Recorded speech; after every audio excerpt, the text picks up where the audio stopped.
All right, everyone, get ready, because today we are going deep on the Ten Commandments. Ooh, exciting. I know you're coming at this with like a really fresh perspective. Yeah. No early religious exposure or anything, but you've got like tons of curiosity about, well, the world, really. Yeah. And that's perfect for this kind of deep dive. It is. It's a great place to start from. And you've got, I was looking at your questions beforehand, and you've got some really interesting, thoughtful questions about these commandments. Yeah. Like, why 10? Why 10 commandments, Right. Of all the numbers. Right? Yeah, of all the numbers, why 10? Yeah. And how do they work for people that aren't religious at all? Right. And that whole thing about, like, they're kind of controversial to some folks. Yeah.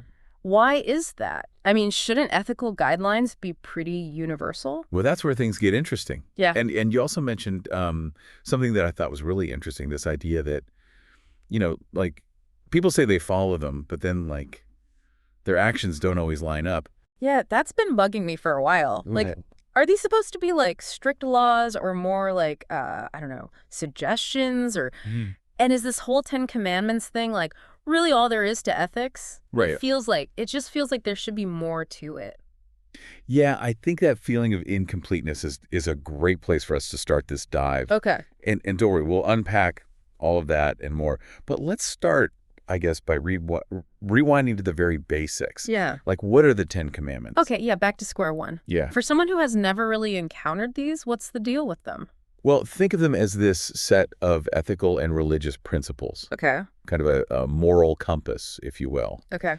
The Hebrew Bible says they were given to Moses by God on Mount Sinai. Mount Sinai, that sounds pretty dramatic. It's a foundational story. Yeah. For sure, yeah. And these commandments have had, like, a massive, massive impact. They're like the bedrock of Jewish law. And their influence on, like, Western legal and moral systems is undeniable. Okay, so big historical significance, but I'm still stuck on that number 10. Why Yeah. 10? It feels almost random. Yeah, that's one of the questions you sent in, and it's a good one. Yeah. The number 10 often pops up in various cultures as a symbol of, like, completeness or wholeness, Think about it. 10 fingers, 10 toes. Yeah. It's like a naturally occurring set, Right. While the Bible doesn't explicitly say why 10, some scholars believe it might be related to this idea of, like, representing a full, comprehensive set of guidelines. Interesting. So it's not just some arbitrary number That's right. plucked out of thin air. Yeah, there's a deeper meaning there. Okay. Now, you also mentioned the controversy surrounding the 10 Commandments. Yeah. And it is important to acknowledge that not everyone interprets or applies them the same way. So why are they so controversial for some people? Well, for those who, don't subscribe to a religious worldview, so atheists, agnostics, and so on, the commandments that focus on worshiping God might be a sticking point. Okay. Even for folks who are religious, certain commandments, like keeping the Sabbath holy, can be really challenging in our modern world. Yeah, it does seem like it'd be tough to completely unplug for a whole day every week in our always-on society. Right. Exactly. So are the 10 Commandments actually laws? Like, would you get arrested for breaking them? That's a question a lot of people have. Yeah. It's important to remember they're not a comprehensive legal code like we have today. Okay. Think of them more as foundational principles. Okay. Like a framework for building a just and moral society. Yes. Many legal systems throughout history have been influenced by the ideas in them, Okay. but they're not like a word-for-word legal document. Okay, so more like guiding principles than hard and fast rules. Right. Which brings me to another thing I've been wondering about. Even people who say they believe in the 10 Commandments don't always seem to follow them perfectly. Right. Why is that? Yeah, that's a really astute observation. Yeah. And it's a question that's puzzled, like, theologians and philosophers for centuries. Yeah. The truth is, the commandments represent an ideal, a vision of how we should strive to live. Humans, by nature, are imperfect. Oh, yeah. We make mistakes, we stumble, we fall short. Yeah, we're not perfect. Yeah, exactly. The commandments aren't meant to be this set of impossible standards Right. that leave us feeling perpetually guilty. Yeah. They're more like a compass pointing us in the right direction, even if we don't always stay perfectly on course. I like that. Yeah. A guide, not a list of rules designed to make you feel bad. Precisely. They're a framework for ethical living, but it's up to each individual to interpret and apply them in their own lives. Oh, okay. That makes sense. So let's break down each of these commandments one by one and see what they're all about. Okay. Starting with number 1. Okay. What does it say? And what might it mean for someone like our listener who's approaching this from like a secular perspective? Yeah. The first commandment is, you shall have no other gods before me. Okay. It establishes this idea of one God, a concept known as monotheism. Okay. One God. Yeah.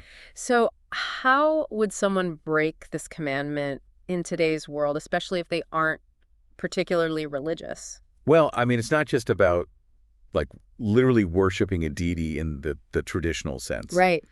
Think about someone who might prioritize their career or the pursuit of wealth above everything else, or someone who allows their life to be completely consumed by a hobby or obsession. Yeah. To the point where it damages their relationships and their well-being. Ah, so it's about being aware of what you're putting first in your life. What's at the top of your priority list, even if it's not like a literal God? Exactly. This commandment encourages us to kind of examine our priorities and ensure we're not placing undue emphasis on things that ultimately won't bring us lasting fulfillment. That's a really interesting way to look at it. Yeah. What about commandment number 2? What does that one say? You shall not make for yourself a graven image. Okay. This one's about avoiding idolatry. Idolatry? That sounds pretty old school. It does. Does that even apply today? Well, it might seem like an ancient concept. Yeah. But it's actually incredibly relevant to our modern lives. Okay. Think about our fascination with celebrities, for example. Oh, yeah. Or obsession with the latest gadgets and material possessions. Oh, yeah. Social media is full of people who seem to worship celebrities. Right. And don't even get me started on, like, the latest iPhone craze. So exactly. Is this commandment telling us, like, not to be fans of anything? No, no. It's not about avoiding fandom altogether. Okay. It's more about being mindful of what we're placing on a pedestal and recognizing when something is taking on an unhealthy level of importance in our lives. So it's about recognizing when something is becoming like an idol in our lives, even if it's not like a statue or a religious figure. Exactly. It's a reminder to keep our priorities in check and make sure we're not placing our happiness and fulfillment in things that can't truly deliver. That makes a lot of sense. Yeah.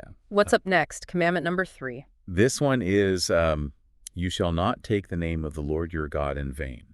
Okay. It emphasizes respect for God's name and the importance of using language thoughtfully and sincerely. So don't use God's name as like a swear word. Right. That seems pretty straightforward. Yeah. But what about for someone who isn't religious? How would this commandment apply to them? I think it's less about, the literal name of God. Right. And more about recognizing that our words have power. Yeah.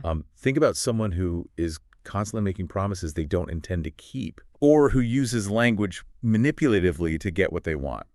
So it's more about being a person of your word, someone who is like honest and trustworthy. Precisely. It's about recognizing that integrity and authenticity are valuable qualities. Yeah. Regardless of your religious beliefs. I can definitely get behind that. Yeah. Okay, what's next on our list? Commandment number 4. Remember the Sabbath day to keep it holy. Okay. This one mandates setting aside a day for rest and spiritual reflection. The Sabbath, I knew this one was coming. Right. In our like constantly connected world, it feels almost impossible to like completely disconnect for a whole day. You're absolutely right. Different religions observe the Sabbath on different days. And the specific ways they choose to observe it can vary widely. Okay. But at its core, this commandment highlights the importance of rest and rejuvenation. But what if you don't follow a specific religion? Does this commandment still have any relevance? Absolutely. Whether you observe a religious Sabbath or not. Okay. The principle of taking time for rest and renewal is essential for well-being. Yeah. I mean, think about it. Our bodies and minds need time to recharge. Yeah. Constantly being on can lead to burnout, stress, all sorts of, health problems. So it's less about like adhering to a specific religious practice and more about like the universal need for like downtime and self-care. Exactly. Even if you don't observe a traditional Sabbath, Yeah. you can still honor the spirit of this commandment by incorporating regular breaks relaxation, activities that bring you joy Yeah. into your routine. Okay, that makes sense. Yeah. What's next on our list? Commandment number 5. This one is all about family. Honor your father and your mother. Okay. Respect for parents, got it.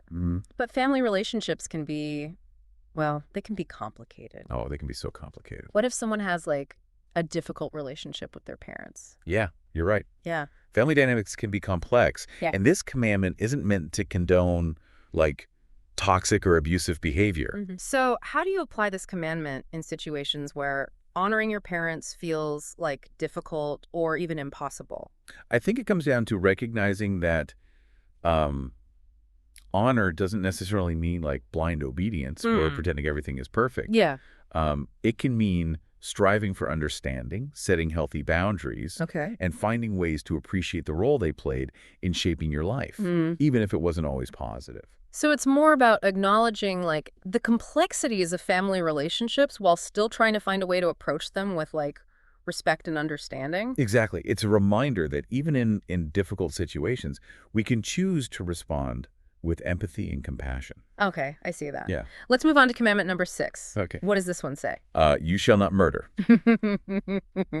This one is pretty clear-cut. Okay. It prohibits the unlawful taking of a human life.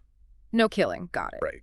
But I'm guessing even with something like this seemingly straightforward, there are still, like, nuances and areas for debate. Yeah, you're absolutely right. Yeah.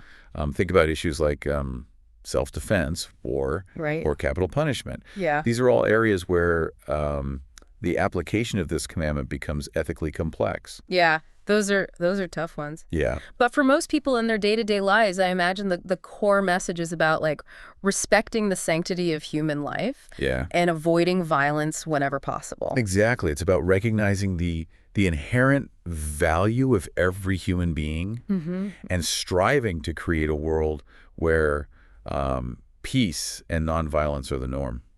Okay, on to commandment number 7. What does this one say? You shall not commit adultery. Okay. This commandment focuses on marital fidelity Okay. and the importance of honoring commitments. No cheating, basically. Right. Seems pretty simple. It does on the surface, but I know you said there can be, like, different interpretations even for something like this. Yeah, so what are some of those?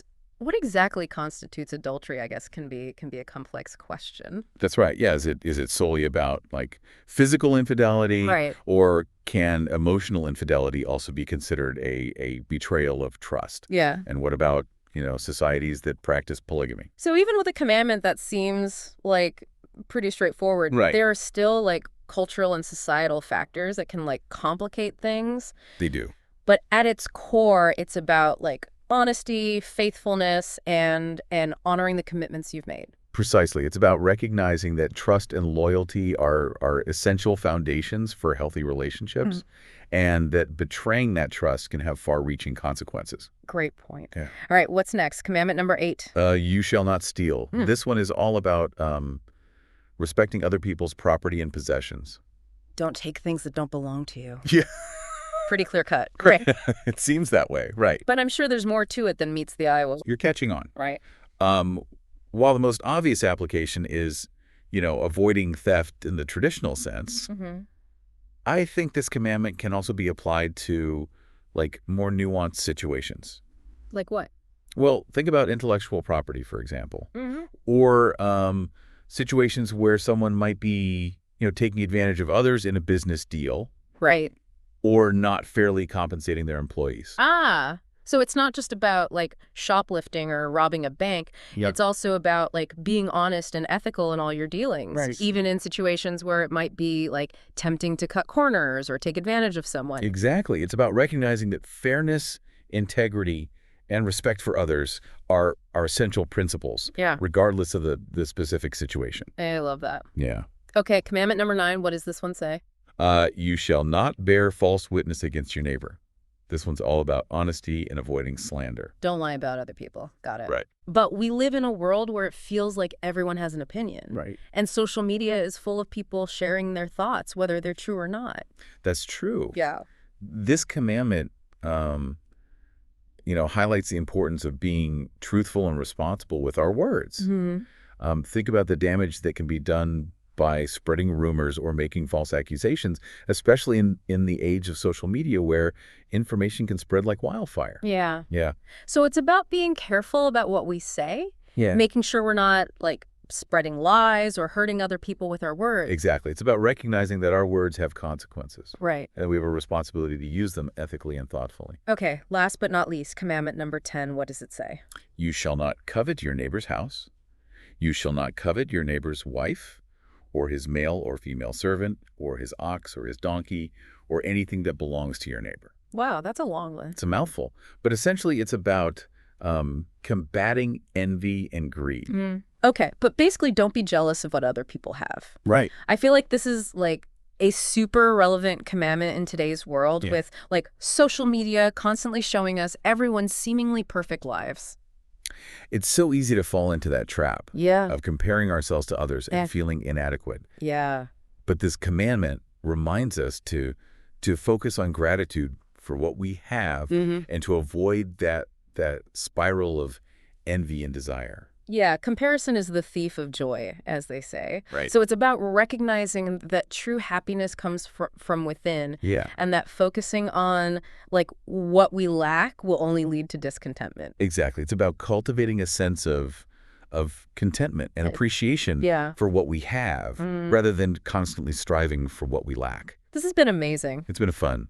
I love how we've taken these ancient commandments and like found ways to apply them to our modern lives. It shows that even though they were written like thousands of years ago, the underlying principles are like timeless and incredibly relevant. I think that's the beauty of the Ten Commandments. Yeah. They offer like a timeless framework for ethical behavior. Right. That can be applied regardless of your personal beliefs or background. But you did mention earlier that there's like more to ethical living than just these 10 rules, right? Right. And that we dig into that feeling of like incompleteness I mentioned. You're absolutely right. The Ten Commandments are a foundation, but they're not the whole story. Okay. There's a lot more to explore. All right. And we'll do just that in part 2 of our deep dive. Sounds good. Yeah. Welcome back. So we've gone through each commandment like one by one. Yeah. But I'd love to like get a little more concrete. Yeah. How do these ancient principles actually apply in our modern lives, especially for someone like our listener who's not coming at this from like a religious perspective? That's a great question. And it's where things start to get really interesting. Yeah. So we can revisit each commandment, but this time let's imagine some like real-world scenarios and see how those principles might play out. Sounds good to me. Let's do it. Okay. All right. So let's start back at the beginning with the first commandment. You shall have no other gods before me. Okay. We talked about how this can be interpreted as like not letting anything become the most important thing in your life. Right. Like not prioritizing like money or your job over everything else. Exactly. But let's drill down even further. Okay. Imagine someone who's completely obsessed with their social media presence. Okay. To the point where they're neglecting their real life relationships. They're chasing likes and followers. Right. And their self-worth is totally tied to like online validation. Ooh. That's a little too relatable these days. It's like their online persona has become their god in a way. Precisely. They've put this like virtual version of themselves above everything else. Yeah. And it's ultimately leading to, unhappiness and a sense of disconnect in their real life. Yeah. Even though this commandment comes from, a religious context, the underlying principle is about recognizing what truly matters. Right. A principle that's incredibly relevant for anyone. Yeah. Regardless of their personal beliefs. That's a great example. It really brings it home. Yeah. Okay. What about the second commandment, you shall not make for yourself a graven image? We discussed how this relates to like avoiding idolatry, but I'd love to hear like a modern day example that brings it to life. Let's think about the role of consumerism in our lives. Okay. We're bombarded with messages about buying the latest and greatest gadgets, clothes, experiences. It's easy to get sucked into that cycle of always wanting more. Right. Believing that, material possessions will bring us happiness. Oh, I know that feeling. Shop now, feel good later. It's a trap. It is. But I'm not quite seeing the connection to idolatry. When we place too much importance on material things, Okay. we're essentially turning them into like idols. Okay. We put them on a pedestal Yeah. and start to believe they hold the key to our happiness. Yeah. Which, as we all know, deep down, isn't true. Right. So this commandment reminds us to focus on what truly matters, like relationships, experiences, personal growth, and not get so caught up in chasing material things. Exactly. Yeah. True fulfillment comes from within, not from external possessions. And that's a valuable lesson for anyone, regardless of whether they're religious or not. I can definitely see. So, okay, what about the third commandment? Okay. You shall not take the name of the Lord your God in vain. We talked about how this is about like respect and sincerity. Yeah. But what kind of like real life situation could illustrate this? Imagine someone who's constantly making promises, but never following through. They might even swear on their honor or make like big pronouncements about their intentions. Yeah. But their words are ultimately empty. I've definitely known people like that. All talk, no action. Right. So this commandment isn't just about like using God's name in a disrespectful way, but also about like backing up your words with actions and being a person of integrity. Precisely. Yeah. Yeah, it's about recognizing that your words have power and that trustworthiness is essential in building strong relationships and a just society. It's like the old saying, actions speak louder than words. Right, exactly. Okay, let's move on to commandment number 4. Remember the Sabbath day to keep it holy. This one's all about rest. Yeah. But how would someone who doesn't observe like a specific religious Sabbath apply this principle in their life? Think about someone who's constantly working, always on the go, never taking a break. Yeah. They might be driven by ambition, a sense of responsibility, or maybe even a fear of missing out. Right. But they're running themselves ragged, and it's taking a toll on their well-being. Oof, that's hitting a little too close to home. Right. The pressure to constantly hustle and grind is real. It is, but this commandment reminds us that rest is not a luxury. Yeah. It's a necessity. It's crucial for our physical, mental, and emotional health. Yeah. Whether it's taking a full day off each week, scheduling regular breaks throughout the day, or simply incorporating more mindfulness and relaxation into your routine, honoring the principle of rest is crucial. I'm definitely feeling the need for a little more Sabbath in my life. I think we all are. Yeah. Okay, let's talk about commandment number 5, honor your father and your mother. Okay. We talked about like the complexities of family dynamics, but could you give us like a modern day example that might help us unpack this a little further? Let's imagine someone whose parents made choices they don't agree with. Or maybe their relationship is strained for other reasons. Right. It's not always a picture-perfect family scenario. Exactly. This commandment encourages us to find ways to honor our parents, even if it's not in the traditional sense. Okay. It might mean setting boundaries, having difficult conversations, or simply acknowledging the role they played in our lives, even if it wasn't perfect. So it's about recognizing that honor can take many forms, and that even in challenging family situations, there's still room for like respect and understanding. Yes, and recognizing that our parents are human beings with their own flaws and experiences. Right. It doesn't mean condoning, hurtful behavior, but it encourages us to try and understand their perspective and appreciate the complexities of family dynamics. That's a really helpful perspective. All right, let's dive into commandment number 6. You shall not murder. Okay. This one feels pretty straightforward, but I'm curious to hear your thoughts on how it applies in a brighter sense. Absolutely. While the most literal interpretation is about avoiding, physical violence and taking a life, I think this commandment also speaks to the idea of respecting all life, human and non-human. Interesting. So it's not just about refraining from like physical harm, but also about having a sense of reverence for all living things. Exactly. It's about recognizing the interconnectedness of all life and understanding that our actions have ripple effects. Yeah. It's a call to cultivate compassion and act in ways that promote peace and harmony in the world. That's a beautiful way to think about it. Yeah. Let's move on to commandment number 7. You shall not commit adultery. We've discussed like the nuances of infidelity, but what's a like modern day scenario that could help illustrate the broader principles behind this commandment?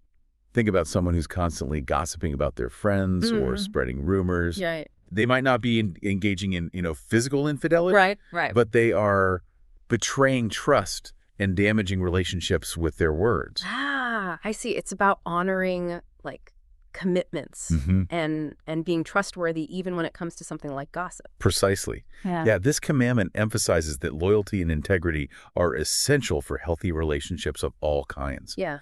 It's a reminder that words can have a profound impact, both positive and negative. So true. Words can be just as powerful as actions, sometimes even more so. Yeah, absolutely. Okay, how about commandment number 8, you shall not steal? We've talked about, like, some of the complexities of this one, but what's like a modern day example that might resonate with someone who isn't necessarily thinking about like robbing a bank?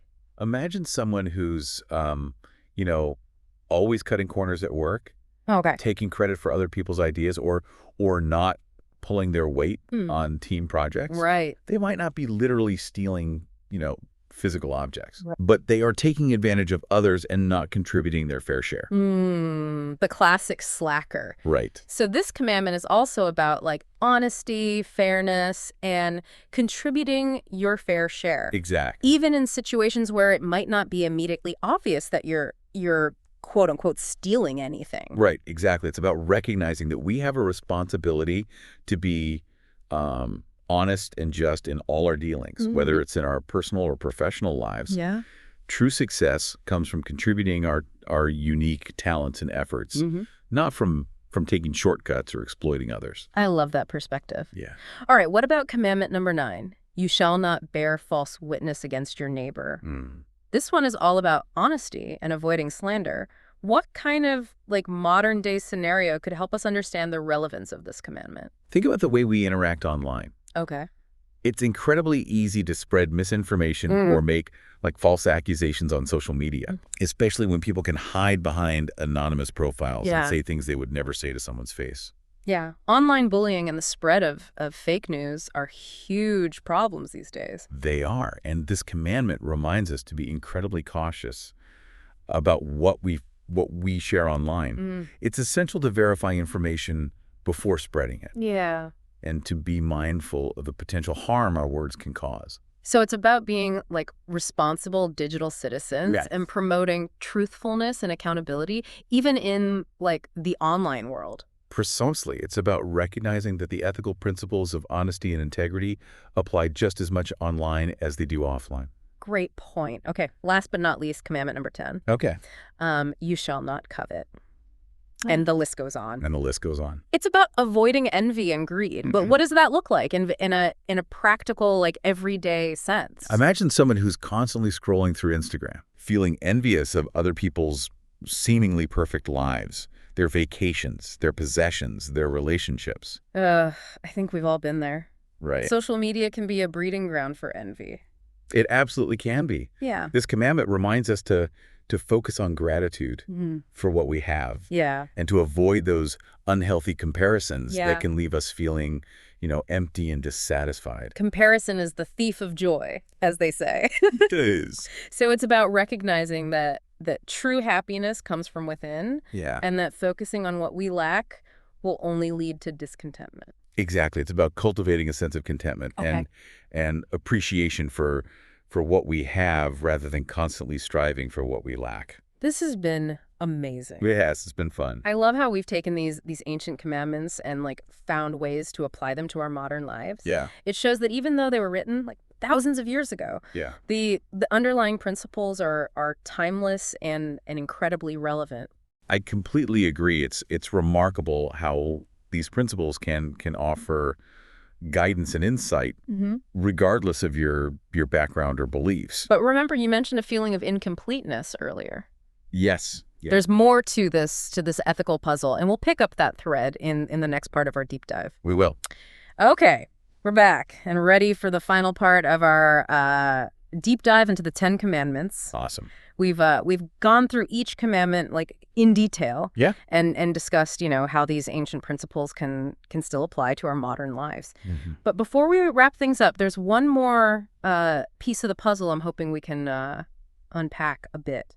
Yeah, you mentioned earlier you have a feeling there's more to ethical living than just these 10 rules, right? Yes, exactly. That feeling of, you described it as incompleteness. Yeah. Yeah. The 10 Commandments are like a good starting point, but I mean, life is so complex. Right. It feels like there must be more to like navigating ethical dilemmas than just these 10 guidelines. Right. And that intuition is spot on. Okay. The 10 Commandments provide a solid foundation, a framework for ethical thinking. Mm-hmm. But they aren't meant to be an exhaustive guide to every moral question you might encounter. So where do we go from here? Like, if the 10 Commandments are just the beginning, what else is there? Where can we look for like further guidance? Well, I mean, the Bible itself contains many other teachings and commandments that expand upon these 10 core principles. Okay.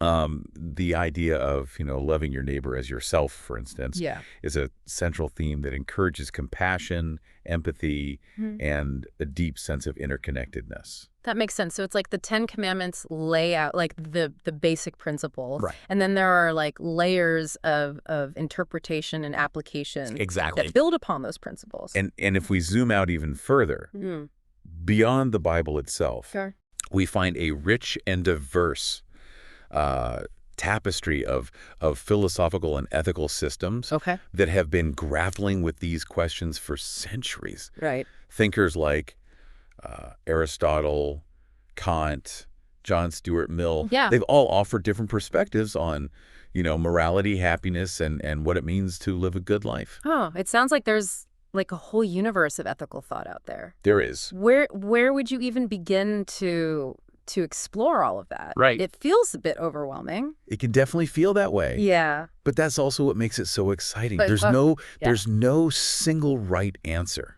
Right. No one-size-fits-all approach to ethics. Okay. You have the freedom to explore different ideas, see what resonates with you, and piece together your own understanding of what it means to live, a moral and meaningful life. So it's like creating your own like personal moral compass, drawing inspiration from different sources and finding what feels right for you. Exactly. It's a journey of self-discovery, and it's a lifelong process. Your understanding of ethics will likely continue to evolve as you encounter new situations, learn from new experiences, and engage with different perspectives. That's actually really reassuring. Yeah. It takes the pressure off like having to figure it all out right now. Absolutely. It's not about reaching some, fixed endpoint, but rather about embracing the ongoing process of ethical growth and reflection. This has been such an incredible journey. I mean, we've explored the 10 Commandments in depth. We have. We've delved into their historical context, discussed their relevance in the modern world, and even touched on like this vast and fascinating realm of ethical philosophy that lies beyond. It's been a truly enriching conversation. Yeah. And I think, the most important takeaway for our listeners is this. Yeah. You don't need to come from a religious background to find meaning and value in these ancient principles. They offer a framework for ethical living that can be adapted and applied to your own unique life. So well said. And before we wrap things up, I have to ask, after exploring all of this, which commandment resonated with you the most? Okay. And how do you try to apply that principle in your own life? That's a wonderful question.